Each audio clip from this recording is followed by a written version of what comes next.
అంటే చంపేస్తే ఇంకా చిన్నపిల్ల అయినా చంపేస్తారా ఏంటి? ఫ్యామిలీ మ్యాటర్స్ అది ఇది అని చెప్పేసి వద్దు. మీరు ఏ సర్పంచ్ గా చేస్తున్నారు? నేను తేలపురం సర్పంచ్ అండి.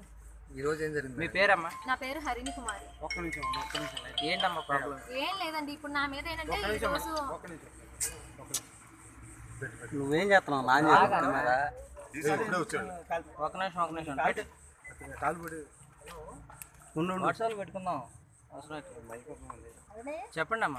ఇప్పుడు ఏంటంటే ఇప్పుడు రామకృష్ణ ఏంటంటే బాగా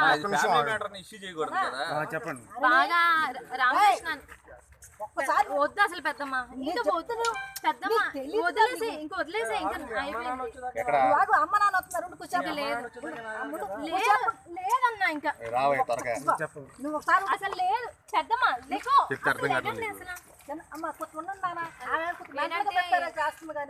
అదే అండి, ఇప్పుడు అడిగితేనేమో అది కూడా వేరే మీరు చేసుకున్నారు అని చెప్పేసి నువ్వే కావాలని చేసావు అని చెప్పేసి వాళ్ళ అమ్మగారు అయితే ఇష్టానుసారం మాట్లాడుతున్నారండి.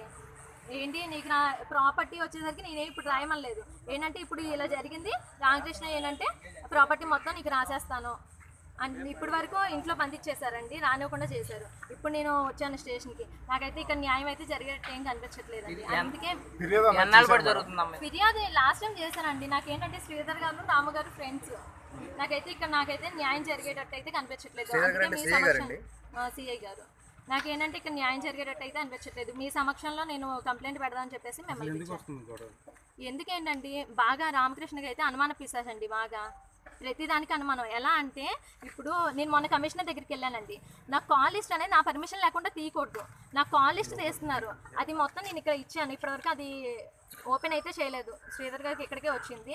సో ఏంటి మీరు సర్పంచ్ కి ఎన్నాళ్ళ మట్టుకు తేలపురం చేస్తున్నారు? నేను 4 సంవత్సరాల నుండి చేస్తున్నానండి. ఇంకో 1 year ఉంది.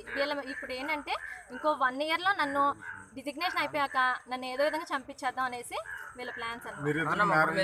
మ్యారేజ్ అయ్యి 10 years అయిందండి. ఇప్పుడు పిల్లల్ని కూడా అడగండి కావాలంటే. రామకృష్ణ కూడా అనేసారు నాకు నీ మీద లేదు, పిల్లల మీద లేదు, డైవర్స్ ఇస్తావా లేదా. ఈ రోజు ఏం జరిగిందండి?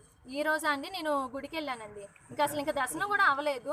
2 వ్యక్తులు వచ్చి అది ఏంటంటే అవుటుపల్లి అండి, అయితే 2 persons వచ్చి బైక్ మీద వచ్చి ముసుగేసుకున్నారండి. వేసుకుని అసలు మొత్తం ఈప్ మీద మొత్తం ఈ చేతుల మీద మొత్తం చూడండి అసలు ఎలా కొట్టారు. అసలు జెంట్సేనండి 2. ఏంటి చెప్పిన మాట ఏనవా చంపేస్తాను అది ఇది అని చెప్పి ఇంతలో గట్టిగా అరిచేసరికి పారిపోయారు. నేనేమో టీవీఎస్ షోరూమ్ దగ్గర అక్కడ వెయిట్ చేస్తున్నాను. పోలీసులు ఫోన్ చేశాను, 100 చేశాను. అదండి జరిగింది.